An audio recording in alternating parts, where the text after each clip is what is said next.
Welcome to Bala cars. இப்போ நீங்கள் பார்க்க போகிற கார் பார்த்தீங்கன்னா ஹோண்டா சிட்டி அப்படிங்கிற காரை பற்றி தான் பார்க்க போகிறோம். வாங்க வீடியோக்குள்ளே போகலாம். இந்த கார் பார்த்தீங்கன்னா ஹோண்டா சிட்டி வண்டியோட மாடல் பார்த்தீங்கன்னா 2012 மாடல். இதோட வேரியன்ட் பார்த்தீங்கன்னா IVTEC அப்படிங்கிற வேரியன்ட் தான். ஓனர் பார்த்தீங்கன்னா 2 ஓனர் வரும்னு இருக்காங்க இந்த வண்டிக்கு.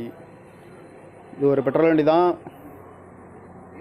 கிலோமீட்டர் பார்த்தீங்கன்னா 1,23,000 கிலோமீட்டர் ரன்னிங் ஆகிருக்கு. நோ சர்வீஸ் ரெக்கார்டு அப்படின்னு இருக்காங்க. இதுக்கு இன்சூரன்ஸ் பார்த்தீங்கன்னா 19/12/2024 வரைக்கும் இன்சூரன்ஸ் எடுத்து வச்சுருக்காங்க. காரோட ப்ரைஸ் என்ன சொல்கிறாங்கன்னா 4,35,000 சொல்கிறாங்க. ரேட்டு குறைக்க முடியும்னு சொல்லியிருக்காங்க. குறைச்சி பேசி இந்த காரை பை பண்ணிக்கலாம்னு சொல்லியிருக்காங்க. ஏசி வந்துடும், பவர் ஷேரிங், ABS வந்துடும், ஏர் பேக்கு, அழகு வீலு, சீட் கவர்லாம் பார்த்தீங்கன்னா நியூ கவர் தான் போட்டிருக்கு. டயர் பண்ண பார்த்தீங்கன்னா 4 டயருமே நியூ டயர் தான். இந்த கார் பார்க்கணும் பார்த்தீங்கன்னா தர்சன் கார்ஸ் ஈரோடு அப்படிங்கிற இடத்துல தான் அந்த கார் பார்க்க முடியும்.